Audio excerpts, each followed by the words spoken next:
نحمده ونستعينه ونستغفره ونعوذ بالله من شرور أنفسنا ومن سيئات أعمالنا من يهده الله فلا مضل له ومن يضلل فلا هادي له ونشهد أن لا إله إلا الله وحده لا شريك له ونشهد أن سيدنا مولانا محمدا عبده ورسوله أما بعد فقد قال الله تعالى في كلامه المجيد وفي فرقانه الحميد إذا جاء نصر الله والفتح ورأيت الناس يدخلون في دين الله أفواجا فسبح بحمد ربك واستغفر إنه كان توابا وقال رسول الله صلى الله عليه وسلم كل مولود يولد على الفطرة فأبواه يهودانه أو ينصرانه أو كما قال صلى الله عليه وسلم সুপ্রিয় দর্শক শ্রোতা দেশে এবং প্রবাসে যারা আপনাদের প্রিয় চ্যানেল বাংলা ভিশনের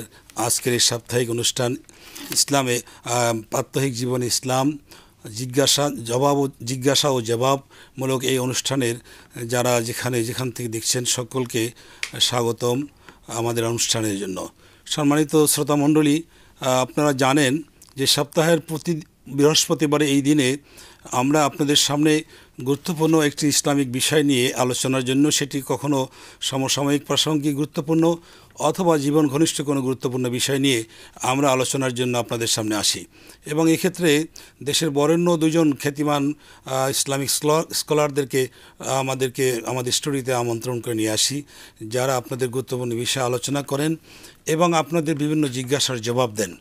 আপনারা যদি এই অনুষ্ঠানে আমাদের সাথে সংযুক্ত হতে চান আপনারাও পারবেন। আপনারা আমাদের সাথে যে প্রশ্নগুলো দিবেন আমরা তার জবাব আপনাদেরকে দিতে পারি। সেজন্য আপনার স্ক্রিনে প্রদর্শিত মোবাইল ফোন নাম্বারগুলোকে আপনারা ফলো করতে পারেন। প্রিয় দর্শক মণ্ডলী, আমরা একটু আমাদের সম্মানিত মেহমানদের সাথে পরিচিত হয়ে নেই। আমার ডানে যিনি আছেন প্রফেসর ডক্টর মোহাম্মদ আব্দুল কাদের, যিনি প্রফেসর চেয়ারম্যান আরবি বিভাগ, ঢাকা বিশ্ববিদ্যালয়। আসসালামু আলাইকুম ওয়া রাহমাতুল্লাহি ওয়া বারাকাতুহু। আর এরপরে আমাদের যিনি মেহমান আসছেন হাফেজ মাওলানা মুফতি রাশিদুর রহমান, ইমাম ও খতিব, বুয়েট সেন্ট্রাল জামে মসজিদ। আসসালামু আলাইকুম ওয়া রাহমাতুল্লাহি ওয়া বারাকাতুহু। আপনারা ভালো আছেন সবাই? আলহামদুলিল্লাহ। জি আলহামদুলিল্লাহ। মোবারকবাদ আপনাদেরকে, আপনারা এই গুরুত্বপূর্ণ সময় আমাদেরকে সময় দিয়েছেন। মোহতারাম, আমরা মূলত ইসলামের স্বাধীনতা ও দেশপ্রেমের গুরুত্ব এই বিষয়ে আমরা একটু আলোচনা শুনবো এবং এর মধ্যে কোনো কলার যদি আমাদের সাথে যুক্ত হয়ে যান আমরা সেই প্রশ্নগুলো জবাব আপনাদের কাছ থেকে নিব। তো আমরা যে বিষয়টি শুরুতেই আমরা একটু গুরুত্বের সাথে আলোচনা করতে পারি সেটি হচ্ছে স্বাধীনতা ও দেশপ্রেম। স্বাধীনতা এটি এমনই একটি মূল্যবান একটি মানুষের একটি আগ্রহ, একটি কামনা, একটি বাসনা, যেটা বলতে পারেন শুধু মানুষ নয় সকল প্রাণীর মধ্যে এই চেতনাটা রয়েছে, স্বাধীনতার এই মৌলিক চেতনা। এবং ইসলাম কিন্তু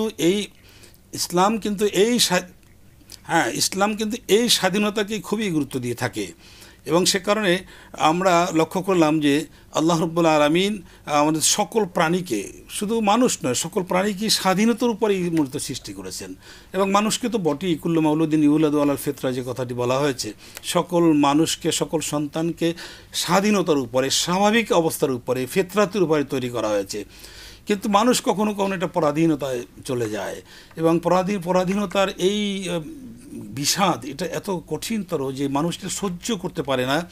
সে কারণে এই পরাধীনতার শৃঙ্খলকে ভেঙে স্বাধীনতার মুক্ত ময়দান ফিরিয়ে আনার জন্য তার প্রিয় জীবন পর্যন্ত বিসর্জন দেয়, রক্ত দিয়ে স্বাধীনতা অর্জন করে। তার মানে হচ্ছে এটি একটি মূল্যবান আমাদের চাহিদা মানবকুলে। তো সেক্ষেত্রে কোরআন সুন্নাহ আলোকে আমরা দেশের স্বাধীনতা এবং দেশপ্রেম বিষয়ে কি কথা বলতে পারি, বলুন আপনি। ধন্যবাদ বিজ্ঞ উপস্থাপক, অত্যন্ত চমৎকার বলছিলেন। আসলে ইসলামে স্বাধীনতা ও দেশপ্রেম এটার গুরুত্ব কতটুকু আমরা সকলেই জানি যে এটা একটা বড় নেয়ামত। মহান রব্বুল আলামিন যে স্বাধীনতা দিয়ে আমাদেরকে পৃথিবীতে পাঠিয়েছেন এটা অত্যন্ত গুরুত্বপূর্ণ নেয়ামত এবং প্রতিটি মানুষের একটা ইমানি দায়িত্ব, মৌলিক দায়িত্ব হলো তার এই স্বাধীনতার সার্বভৌমত্বকে টিকিয়ে রাখা। আমরা হযরত ওমর ফারুক রাদিয়াল্লাহু তাআলার একখানা হাদিস তিনি বলেছেন যে ইস্তাবাতুন নাস ওয়াকাদ ওয়ালাদাতহুম উম্মাহাতুহুম আহরারা। নবীজি সাল্লাল্লাহু আলাইহি ওয়াসাল্লামের প্রিয় সাহাবী হযরত ওমর বলছেন যে তোমরা মানুষকে দাসে পরিণত করে রাখতে চাও, অথচ তার মা তাকে মুক্তভাবে স্বাধীনভাবে তাকে জন্ম দিয়েছে, সৃষ্টি দিয়েছে। তো আমরা এই বিষয়টার মধ্যে একটা স্পষ্ট একটা ধারণা খুঁজে পাই যে পৃথিবীর প্রত্যেকটা মানুষের স্বাধীনতা এটা একটা তার মৌলিক অধিকার, এবং এই অধিকারকে কেউ ক্ষুণ্ণ করা এটা হলো তার মৌলিক অধিকারের চেতনার পরিপন্থী, এবং এটাকে আদায় করার জন্য আপনি যে কথাটা বললেন জীবন দিয়ে হলেও সেটা আদায় করা হয়। যেমন আমরা দেখেছি 1971 সালে, তখনও আমরা পরাধীন ছিলাম, আমাদের জীবন দিয়ে আমাদেরকে এই স্বাধীনতা অর্জন করতে হয়েছে। তারপর আমরা 24 জুলাই বিপ্লবে আমরা দেখেছি যে এই স্বাধীনতা বা নতুন করে যে স্বাদটা আমরা পেলাম সেটাও কিন্তু জীবনের বিনিময়ে অর্জিত হয়েছে। তো এই বিষয়গুলোকে আমরা যদি এভাবে দেখি যে যখনই কোনো অত্যাচারিত শাসক বা গোষ্ঠী এভাবে যে কাজ করেন, তখন প্রতিরোধের জন্য একটা গ্রুপ দাঁড়িয়ে যান। সেই প্রতিরোধটা কিসের জন্য? তার স্বাধীনতাকে ছিনিয়ে আনার জন্য। যেমন আমরা সূরা শুরার মধ্যে আমরা দেখি আল্লাহ তাআলা বলেছেন ওয়াল্লাযীনা ইযা আসাবাহুমুল বাগয়ু হুম ইয়ানতাসিরুন, যে মুমিন তো তারাই যারা যখন তারা প্রতিরোধের শিকার হয়, যখন তারা অত্যাচারের শিকার হয় তখন তারা প্রতিরোধ গড়ে তোলে। এটা একটা কমন বিষয় যে যখনই তার অধিকার থেকে তাকে বঞ্চিত করতে চাইবে তখন সে তার জীবন প্রাণ কোরবান করে হলেও সেটা তারা অর্জন করার চেষ্টা করবে। হযরত মুসা আলাইহিস সালামের সময়কালে ফেরাউন যে কাজটি করেছিল সেটা তার একটা চরম অবাধ্যতা এবং চরম একটা অত্যাচার নিপীড়ন ছিল, যে সে ছেলে সন্তানদেরকে হত্যা করে ফেলতো, মেয়েদেরকে বাঁচিয়ে রাখতো, এবং তার কথার উপরে কেউ কোনো কথা বলবে এটা সে কোনোভাবেই বরদাস্ত করতে পারতো না। এবং সেখানে আমরা দেখেছি আল্লাহ তাআলা হযরত মুসা এবং হারুন তার দুই ভাইকে পাঠিয়েছিলেন যাতে করে তার এই উদ্যত্তকে চূর্ণ বিচ্ছিন্ন করে দিতে পারে। এবং এটাও আমরা দেখেছি ইতিহাস সাক্ষী যে এই যেখানেই স্বাধীনতা খর্ব হয়েছে সেখানেই কিন্তু একটা গোষ্ঠীকে আল্লাহ তাআলা তৈরি করে রেখে দিয়েছেন যে তারা এটাকে ফিরিয়ে আনার জন্য তারা চেষ্টা করে। আমরা যে বিষয়গুলো দেখেছি মানুষের স্বাধীনতার কয়েকটা দিক আছে। একটা হলো বাক স্বাধীনতা, একটা ধর্মীয় স্বাধীনতা। যদি আমরা এটাকে এভাবে বলি যে প্রত্যেকটি মানুষ তার মত প্রকাশের একটা স্বাধীনতা থাকবে এবং সে তার কথাগুলো, মনের কথাগুলো যে ইচ্ছা মতন সে বলতে পারবে। আপনি তার কণ্ঠ রোধ করবেন, যখনই কারো কণ্ঠ রোধ করা হয় তখন তার প্রতি জুলুম করা হয়। আল্লাহ রাব্বুল আলামিন মজলুমদেরকে সাহায্য করেছেন, আজীবন করেছেন এবং কিয়ামত পর্যন্ত করবেন। আমরা দেখেছি যে যখনই কোনো কণ্ঠ রোধ করা হতো তখন তার বিরুদ্ধে মানুষ দাঁড়িয়ে যেত এবং সেটাকে উদ্ধার করার জন্য যদি তার জীবনটাও চলে যেত সেটা রাসূল আকরাম সাল্লাল্লাহু আলাইহি ওয়াসাল্লামের ভাষায় শহীদি দরজা হিসাবে, মর্তবা হিসাবে তিনি প্রতিষ্ঠিত হতেন। এই জন্য আমাদের কাছে মত প্রকাশের স্বাধীনতার বিষয়টি একটি হাদিস আমার কাছে অত্যন্ত প্রণিধানযোগ্য, যে বুখারী শরীফের 5256 নম্বর হাদিসটি, যেখানে হযরত বারারা হাদিস, যে তিনি রাসূল আকরাম সাল্লাল্লাহু আলাইহি ওয়াসাল্লাম তার স্বামীর সাথে তার যখন বিচ্ছেদ হচ্ছিল তখন নবী সাল্লাল্লাহু আলাইহি ওয়াসাল্লাম হযরত বারারা রাদিয়াল্লাহু আনহাকে বলেছিলেন যে তুমি এই বিচ্ছেদটা ঘটাইও না। তো বারারা রাসূলকে পাল্টা প্রশ্ন করলেন, হে আল্লাহ রাসূল, এটা কি আপনার নির্দেশ নাকি পরামর্শ? নবী সাল্লাল্লাহু আলাইহি ওয়াসাল্লাম বললেন যে এটা আমার পরামর্শ, এটা নির্দেশ নয়। বলে আপনার যদি পরামর্শ হয়ে থাকে তাহলে এটা আমি গ্রহণ করতে পারি, নাও করতে পারি। বলে হ্যাঁ। তখন তিনি নবীজির এই পরামর্শ তিনি গ্রহণ করেন না এবং তাতে নবীজিও কিন্তু ক্ষুব্ধ হন নাই। তার মানে মত প্রকাশের যে স্বাধীনতাটা, এটা আমরা এই হাদিস থেকে স্পষ্ট দেখতে পেলাম যে রাসূল সাল্লাল্লাহু আলাইহি ওয়াসাল্লাম এটাকে সম্মান করেছেন, কারণ বারারার অধিকার ছিল সে তার স্বামীর সাথে বিচ্ছেদ ঘটিয়েছে, একটা মুক্ত জীবন বরণ করবেন। তো এভাবে আমরা যেটা দেখেছি সেটি হলো যে আমরা ধর্মীয় স্বাধীনতার দিকে যদি দেখি, আল্লাহ তাআলা স্পষ্ট করে বলেছেন লা ইকরাহা ফিদ্দিন, ধর্মের ব্যাপারে কোনো বাড়াবাড়ি নেই। আপনি জোরপূর্বক কোনো ধর্মের কাউকে ইসলামে দীক্ষিত করবেন এটা একেবারেই ইসলাম সম্মত না এবং কোরআন হাদিস দ্বারা এটা একেবারেই নিষেধ করা হয়েছে। আমরা আপনার কাছে আবার সুন্দর বলছেন আপনি, আবার আসবো মোহতারাম। আমরা লক্ষ্য করছি রাসূল পাক সাল্লাল্লাহু আলাইহি ওয়াসাল্লাম তিনি মক্কা নগরীকে লক্ষ্য করে তিনি বলছিলেন ওয়াল্লাহি ইন্নাকা লাখায়রু আরদুল্লাহি ইলাইয়া ওয়া আহাব্বু আরদুল্লাহি ইলাইয়া। যদিও হুব্বুল ওয়াতানি মিনাল ঈমান এই কথাটি সরাসরি হাদিস নয়, কিন্তু হাদিসের অন্যান্য যে বিষয়গুলো আছে তার সাথে অর্থবোধিক দিক থেকে এই কথাগুলো মিল আছে এবং এই হাদিসটা কিন্তু তাই। আপনি কি বলতে চান যে রাসূল পাক সাল্লাল্লাহু আলাইহি ওয়াসাল্লাম এখান থেকে কি বোঝাতে চাচ্ছিলেন? জাযাকুমুল্লাহু খায়রান শ্রদ্ধেয় উপস্থাপক মহোদয় এবং আমার প্রিয় যারা দেখছেন আমাদের এই অনুষ্ঠানকে, সকলকেই শ্রদ্ধা জানাচ্ছি। আল্লাহ রাব্বুল আলামিন আমাদেরকে যেভাবে যে সৃষ্টি করেছেন, সৃষ্টির পরে এক একজনকে এক একটা অঞ্চলে, এক একটা স্থানে, এক একটা সময়ে আল্লাহ তাআলা প্রেরণ করেছেন। তো স্থান, সময় জায়গা, এগুলোর প্রতি মানুষের অন্তরে স্বভাবজাত টান থাকে। আরবের একজন বিখ্যাত কবি তিনি বলেছেন,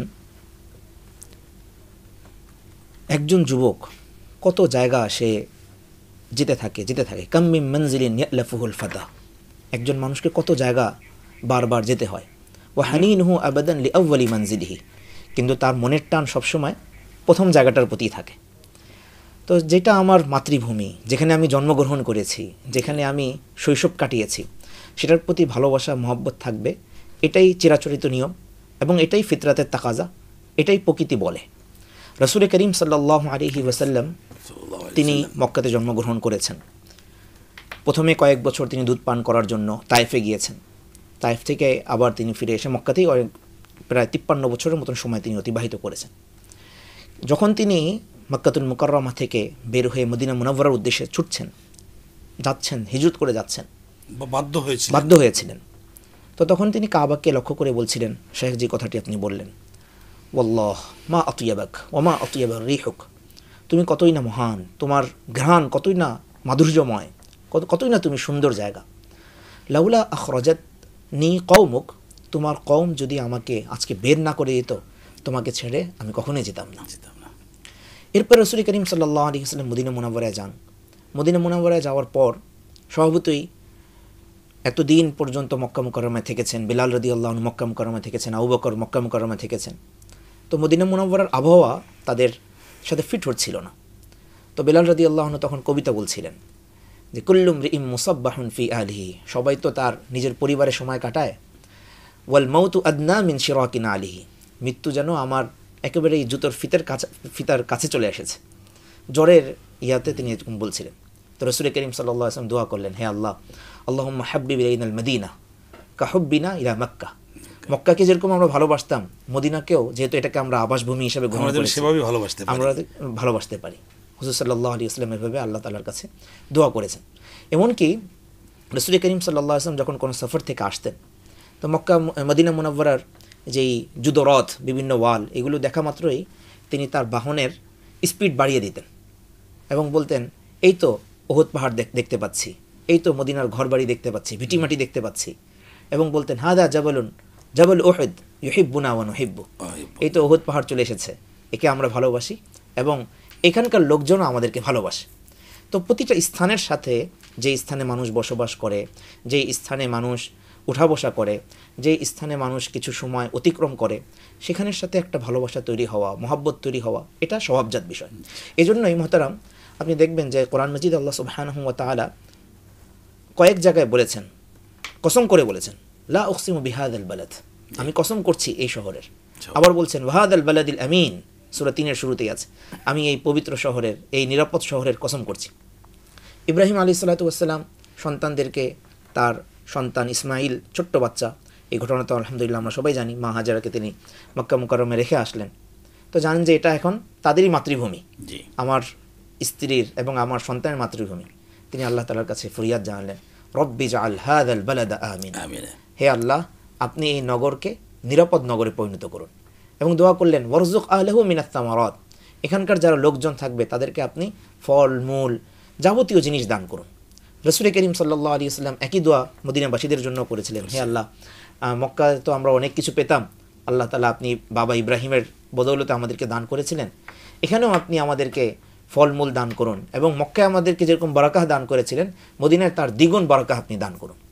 তো এইভাবে রাসূলুল্লাহ সাল্লাল্লাহু আলাইহি ওয়াসাল্লাম যেই স্থানে থেকেছেন, যেইখানে তিনি আবাস গ্রহণ করেছেন, সেটার প্রতি এক ভালো লাগা, ভালোবাসা, উম্মাহ যেন সেটাকে ভালোবাসে, উম্মাহ যেন সেটাকে রক্ষা করে এবং সেটা রক্ষা করার জন্য যাবতীয় পন্থা ও পদ্ধতি অবলম্বন করে, এটার জন্য রাসূলুল্লাহ সাল্লাল্লাহু আলাইহি ওয়াসাল্লাম উৎসাহিত করেছেন। এই জন্য মুহতারাম আমরা দেখতে পাই যে রাসূল করিম সাল্লাল্লাহু আলাইহি ওয়াসাল্লাম ইরশাদ করছেন, সহিহ বুখারীর হাদিস, যে কোনো ব্যক্তি যদি রিবাত করতে গিয়ে সে যদি শহীদ হয়ে যায়, অর্থাৎ দেশের যে সীমান্ত আছে সেই সীমান্ত রক্ষা করতে গিয়ে যদি কোনো ব্যক্তি শাহাদা বরণ করে, কোনো ব্যক্তি যদি নিহত হয়, তাহলে ইনশাআল্লাহ আল্লাহ সুবহানাহু ওয়া তাআলা তাকে শাহাদার মর্যাদা দান করবেন। জি মোহতারাম, আসলে আমরা লক্ষ্য করলাম যে রাসূল পাক সাল্লাল্লাহু আলাইহি ওয়াসাল্লাম এই উক্তির মাধ্যমে তিনি তার স্বদেশের প্রতি, মাতৃভূমির প্রতি তার যে অগাধ ভালোবাসা, এটাকে তিনি স্পষ্ট করে প্রকাশ করেন। এবং যে কথাটি আপনি বললেন যে নবী যখন তার অতনের সানি বা দ্বিতীয় যিনি আবাসভূমি যেটা মদিনা শরীফ, এখানে তিনি যখন তাবুক থেকে ফিরছিলেন, তখন কিন্তু যে কথা আপনি বলছিলেন যে তিনি যখন অহুদ পাহাড় দেখলেন তখন তিনি এই কথাই বলছিলেন, তার মানে স্বদেশকে শুধু সীমানাই নয় এবং স্বদেশের বিভিন্ন বিষয়গুলো স্থাপনাগুলোর প্রতি যে একটা গভীর ভালোবাসা আমরা কিন্তু এটা রাসূল পাক সাল্লাল্লাহু আলাইহি ওয়াসাল্লামের ভিতরে দেখেছি। তার মানে আমরা স্পষ্টই বলতে পারি যে ইসলাম আমাদেরকে যে বিষয়টি উৎসাহিত করে সেটি হচ্ছে দেশপ্রেম এবং স্বাধীনতা। এই দুটো বিষয়কেই খুবই গুরুত্বের সাথে মূলত এই বিষয়ে আমরা দেখতে পাচ্ছি। তো সে কারণে মোহতারাম আমরা যদি একটু আলোচনায় আসি আপনার কাছে মোহতারাম, যে আমরা যে এই যে আমাদের প্রিয় স্বাধীনতা এবং দেশের প্রতি আমাদের যে ভালোবাসা, এটাকে সংরক্ষণ করার জন্য আমাদের কি কি করণীয় ইসলাম আমাদেরকে নির্দেশ দেয়? ধন্যবাদ। আসলে দেশের স্বাধীনতা সার্বভৌমত্ব রক্ষার জন্য আমাদের যে করণীয়টা সেটা হলো যে আমরা যেমনিভাবে এটাকে অর্জন করেছি ঠিক তেমনিভাবে আমাদের আরেকটা বড় দায়িত্ব হলো সেটাকে রক্ষা করা। স্বাধীনতা অর্জন করার চেয়ে রক্ষা করা কঠিন যদিও, তারপর আমরা যেটা করণীয় সেটা হলো একজন দেশের সাধারণ নাগরিক হিসাবে আমরা আমাদের সর্বাবস্থায় আমরা আমাদের এই দেশের সার্বভৌমত্বকে রক্ষা করার জন্য চেষ্টা করব। বিশেষ করে যখন বহিঃশত্রুর আক্রমণ যখন হবে তখন সেটাকে কি, যেমন শাইখ যে কথাটা বলেছেন সেখানে আমরা অনেকগুলো হাদিসই দেখছি, রিবাত ইয়ামিন খায়রুম মিনাদ দুনিয়া মা ফিহা, বলতে এক রাত্র যদি কেউ সীমান্ত পাহারা দেয় তাহলে দুনিয়া এবং যা এর মধ্যে যা কিছু তার চেয়ে উত্তম কোনো কাজ সে করলো। এরপর আরও আমরা যে দেখেছি যে রাসূল আকরাম সাল্লাল্লাহু আলাইহি ওয়াসাল্লাম বলেছেন রোজা রাখা সেটা এবং সারা রাত জেগে থাকার সেই মর্যাদা। তো আমরা এই বিষয়গুলো যখন বুঝতেই পারলাম যে আল্লাহর এই দেশকে স্বাধীনতা সার্বভৌমত্ব রক্ষা করার জন্য জীবন দিতে হয়, পাহারা দিতে হয়, এবং এই কথাটি আল্লাহ তাআলা কিন্তু কোরআনে স্পষ্ট করে বলেছেন, ওয়াইদু লাহুম মাসতাতাতুম মিন কুওয়াতিন ওয়া মির রিবাতিল খাইরি তুরহিবুনা বিহি আদুওয়াল্লাহি ওয়া আদুওয়াকুম। তার মানে প্রিয় জন্মভূমি, প্রিয় মাতৃভূমির সীমানাকে সংরক্ষণ করার জন্য একেবারে স্পষ্ট করে বলেছেন, ওয়াইদু লাহুম মাসতাতাতুম, তোমাদের অর্জন করার জন্য সেই সাধ্য মতো তোমরা তোমাদের অশ্বারোহী বাহিনীকে এবং তোমাদের সমস্ত অস্ত্রশস্ত্রকে তোমরা সুসজ্জিত করে রাখো, যাতে করে তোমরা তোমাদের শত্রু এবং আল্লাহর শত্রু থেকে প্রতিহত করতে পারো। যেমনটি আমরা রাসূল আকরাম সাল্লাল্লাহু আলাইহি ওয়াসাল্লামের জীবনেও আমরা দেখেছি, তিনি যতদিন পর্যন্ত মক্কাতে ছিলেন তারপর তো তার নতুন একটা আবাসভূমি হলো মদিনাতে, সেখানে যাওয়ার পরও কিন্তু তিনি তার এই দেশের জন্য তিনি তার বারবারই তিনি কেঁদেছেন এবং সেটা তার বিভিন্ন জায়গাতে এটা ফুটে উঠেছে। আমরা হুব্বুল ওয়াতনি মিনাল ঈমান, এটাকে যদিও হাদিস নয় কিন্তু পুরা ব্যাপারটাই এমনভাবে গড়ে উঠেছে যে রাসূল আকরাম সাল্লাল্লাহু আলাইহি ওয়াসাল্লাম মাতৃভূমির ভালোবাসাটাকে ঈমানের অঙ্গ হিসেবে বিভিন্নভাবেই তিনি প্রদর্শন করেছেন, আমাদেরকে দেখিয়েছেন। আমরা একটু জানতে চাবো যে এই যে স্বাধীনতা বা এই যে আমাদের দেশপ্রেম, বিশেষ করে এই 5ই আগস্টের যে স্বাধীনতার অর্জন, এর প্রেক্ষাপটে আমরা যে দুর্নীতির এক অন্ধকার গহ্বরের পরে আমরা হাবুডুবু খাচ্ছি, যেখানে অর্থনীতি আমাদের শেষ হয়ে গিয়েছে, সমস্ত অর্থগুলো আমাদের দেশের বাইরে চলে গিয়েছে, প্রচুর ব্যাংক খালি হয়ে গিয়েছে, আমরা আমাদের সন্তানদেরকে, আমরা এই স্বাধীনতাকামী আমাদের এই যুবকদেরকে আমরা কি বলতে পারি যে আমাদের এই স্বাধীনতা অর্জন করেই যেন আমরা ক্ষান্ত হয়ে না যাই, বরং আমরা যেন এই স্বাধীনতাকে ধরে রাখার জন্য যাবতীয় দুর্নীতি থেকে মুক্ত থেকে আমরা আমাদের দেশকে, মাতৃভূমিকে অকুণ্ঠ সমর্থন করে যেতে পারি। জি ধন্যবাদ। আসলে অত্যন্ত গুরুত্বপূর্ণ একটা জায়গা আপনি টাচ করেছেন, সেটা হলো আমরা আমাদের এই যুব সমাজ নিয়ে খুব হতাশ ছিলাম। আমরা এদেরকে যখন দেখতাম যে তারা মোবাইলে খুব আসক্ত, তখন ভাবছিলাম যে এই সমাজটা বোধহয় একেবারেই শেষ হয়ে যাচ্ছে। কিন্তু আমরা এই 24শে আগস্টের যে 5ই আগস্টের যে বিপ্লব দেখলাম, সেখানে এসে দেখলাম যে না, তারা তাদের মূল স্ট্রিমের মধ্যে এখনও আছে, তারা সেখান থেকে ছিটকে পড়ে নেই। আপনি যে কথাগুলো বললেন সেটা যদি আমরা দেখি তাহলে যুব সমাজের যে কন্ট্রিবিউশনটা, এটা ছিল অত্যন্ত অভাবনীয় এবং সেটাই তারা প্রদর্শন করেছেন। এবং যারা জীবন দিয়েছেন তাদের মধ্যে ম্যাক্সিমাম তারা এই যুব সমাজ ছিলেন। এই তরুণ সমাজকে নিয়ে রাসূল আকরাম সাল্লাল্লাহু আলাইহি ওয়াসাল্লাম নিজেও গর্ব করতেন এবং তিনি এই যুব সমাজকে সম্পর্কে এই কথাও বলেছেন যে আল্লাহ তাআলা কাল কিয়ামতের মাঠে তার আরশের ছায়া ব্যতীত যেদিন ছায়া থাকবে না, সেদিন এই যুব সমাজ তথা শাবুন নাশা ফি ইবাদাতি রাব্বিহি, ওই সমস্ত যুবক যারা ইবাদতের মধ্যে দিন অতিবাহিত করেছে, আল্লাহ তাদেরকে ওই আরশের নিচে ছায়া দান করবেন। এই জন্য আমরা একটা কবির প্রবাদ দেখি, কবি বলেছেন যে যুব সমাজ হানতে পারে, ভাঙতে পারে, করতে পারে কিছু, যুব সমাজ লড়তে পারে, মরতে পারে, নয়কো কথা মিছু। এই যে যুব সমাজের যে তারুণ্য, এই তারুণ্য। আপনাকে থামাচ্ছি, আমাদের কলার এসেছেন। জি, আসসালামু আলাইকুম। প্রিয় শ্রোতা, আপনি আপনার প্রশ্নটি বলুন। আচ্ছা, আমি ঢাকা ধানমন্ডি থেকে বলছি।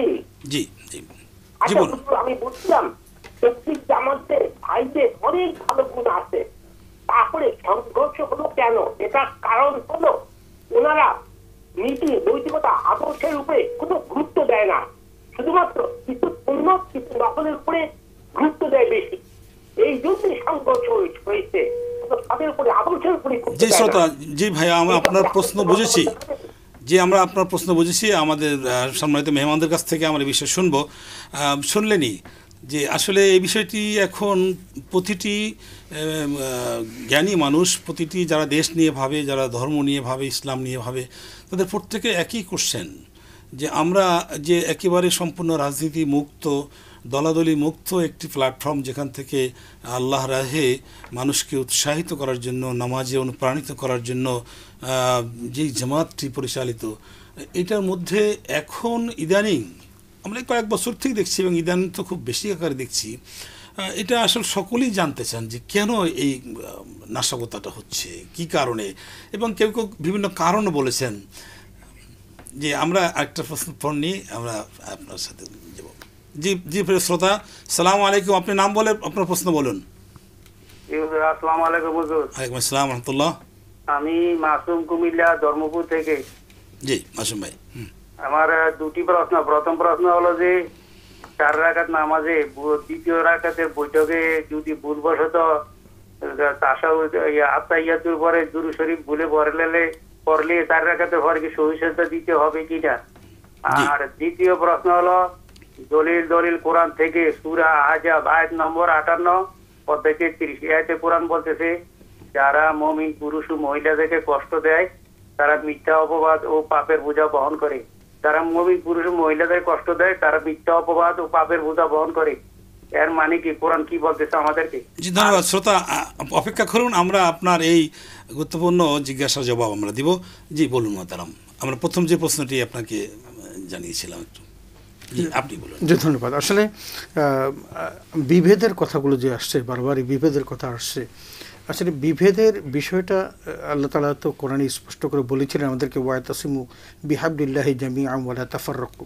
আমরা যদি আমাদের ইসলামের পূর্ব সময়টাকে যদি একটু দেখি, যখন মারামারি, হানাহানি, কাটাকাটি, মদ্যপান, ব্যভিচার, জুয়া একেবারেই যখন সয়লাব হয়ে গিয়েছিল, যে সময়টাকে বলা হতো এজ অফ ইগনোরেন্স, তার মানে অন্ধকার বর্বরতার যুগ, সেই যুগটা পেরিয়ে আসলাম রাসূল আকরাম ইসলামের কাছে, এবং সেখানে এসে আমরা দেখলাম যে রাসূল সাল্লাল্লাহু আলাইহি ওয়াসাল্লাম আমাদেরকে অনেকগুলো পথ নির্দেশ করেছেন।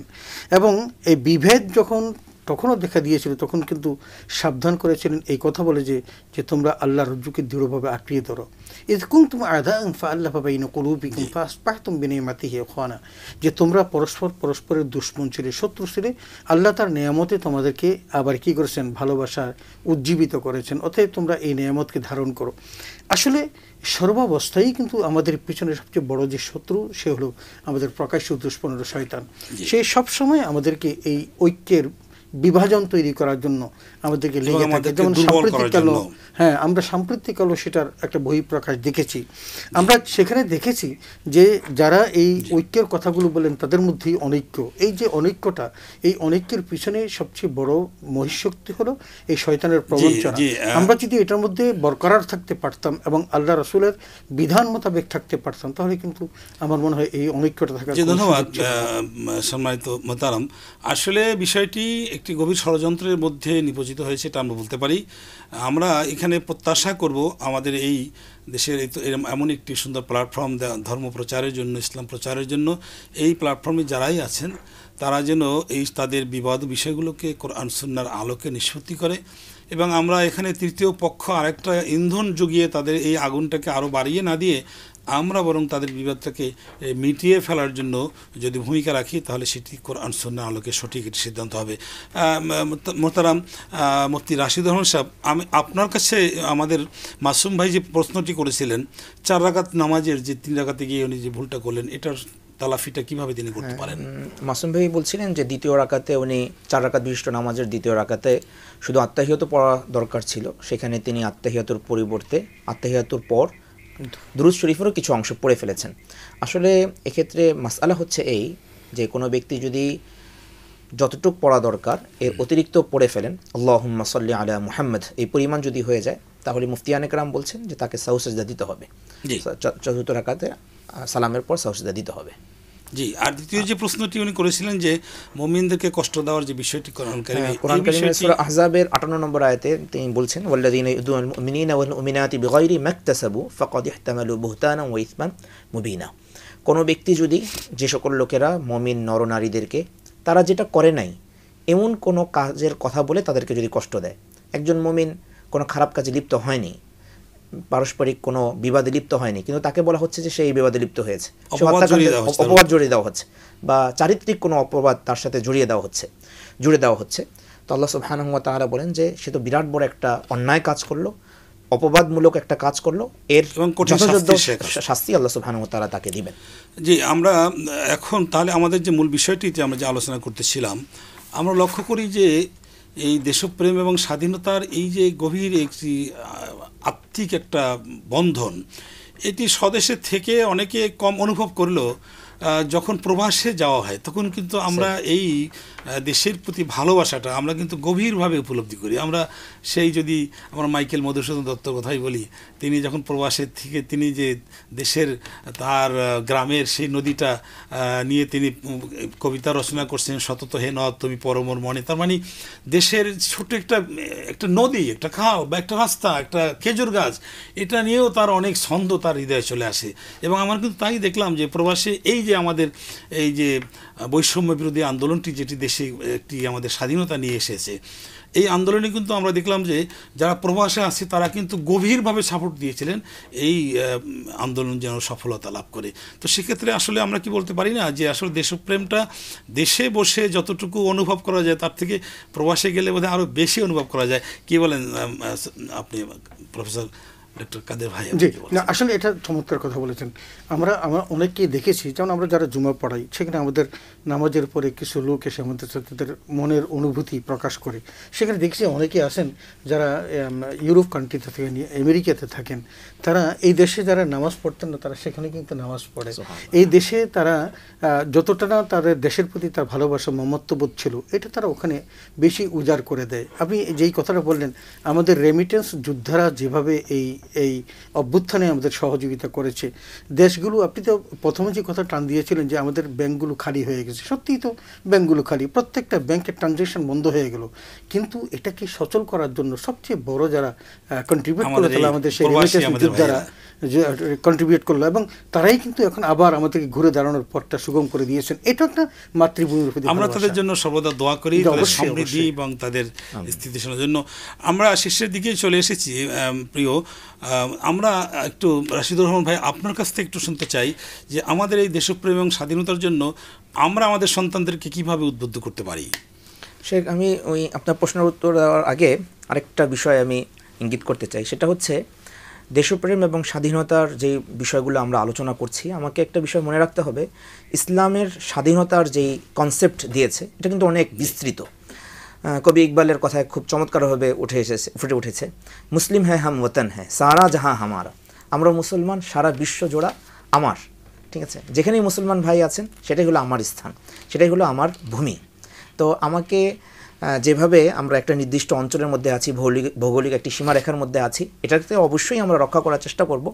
সাথে সাথে আমরা যেটা চেষ্টা করব যে সারা বিশ্বকে নিয়ে আমাদের কনসেপ্টটা যেন থাকে। এখন তো গ্লোবালাইজেশনের যুগ, সারা বিশ্বটা এক হাতের মুঠোয় চলে এসেছে। তো আমি সেভাবে চিন্তা করি যে আমাদের ফিলিস্তিন মানে ভাই বোন, তাদের স্বাধীনতার জন্য আমি কি কন্ট্রিবিউশন করতে পারি। আমরা আমাদের এই জেন জেট বা এই আমাদের যে প্রজন্ম, তাদেরকে আমরা এই ব্যাপারে কি অনুপ্রেরণা দিতে পারি? তাদেরকে আমরা অবশ্যই এই কথা বলবো যে আমাদের দেশের মধ্যে যেন সত্য চর্চা হয়, ভৌগোলিক এই বিষয়গুলো যেন কোনো বহির্শত্রু যেন এখানে নজর না দিতে পারে, সেটা সামাজিক মাধ্যমে হোক অথবা সরাসরি কোনো মাধ্যমে সেটা অবলম্বন করে হোক, সে যেন কোনো রকমের এরকম ষড়যন্ত্র না করতে পারে, আমাকে সজাগ দৃষ্টি রাখতে হবে। সাথে সাথে আমাদের দেশে কোনো পক্ষ, কোনো ব্যক্তি যদি এরকম কোনো কাজের সাথে জড়িত থাকে, তাহলে প্রত্যেক প্রজন্ম, জেন জেড হোক বা যেই হোক, তার দায়িত্ব হচ্ছে যথাযথ কর্তৃপক্ষের কাছে এটা হস্তান্তর করে দেওয়া, জানিয়ে দেওয়া।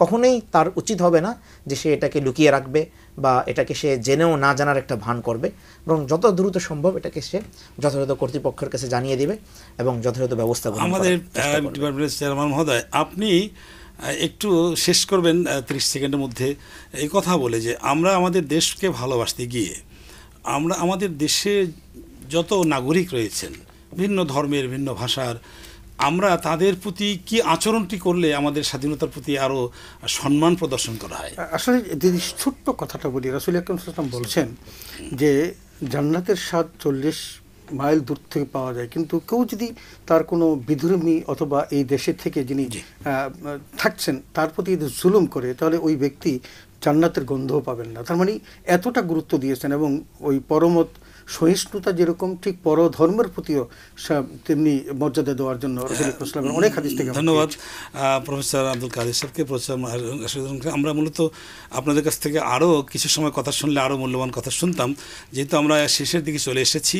মূলত প্রিয় শ্রোতা, আমরা এই দীর্ঘ আলোচনা শেষে যে কনক্লুশনটা আমরা যেভাবে টানতে পারি সেটি হলো ইসলাম যেটি শাশ্বত একটি ধর্ম ব্যবস্থা, সেটি মূলত আমাদের এই স্বাধীনতা, সেটি যে দেশই হোক, শুধু বাংলাদেশ নয়, অন্য যে কোনো দেশ, যে দেশের যে নাগরিক হোক না কেন, তার স্বাধীনতা এবং সাথে সাথে সে দেশের প্রতি, এই দেশের প্রতি তার প্রেম ভালোবাসা ইত্যাদি এই বিষয়গুলো আমরা যেন ধারণ করতে পারি। সেজন্য আমরা এই যে আমাদের যে নতুন জাগরণটি হলো, এই জাগরণ শেষে আমরা যে ভুয়া কিছু গুজব তথ্য আমাদের বিরুদ্ধে ছড়ানো হচ্ছে,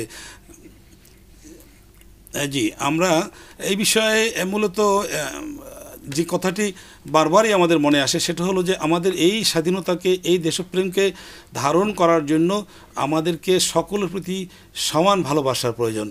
আমরা একবার শেষ পর্যায়ে রাশিদুর রহমান ভাই, আপনি 5 সেকেন্ডে একটু আপনার শেষ অভিব্যক্তিটা প্রকাশ করুন।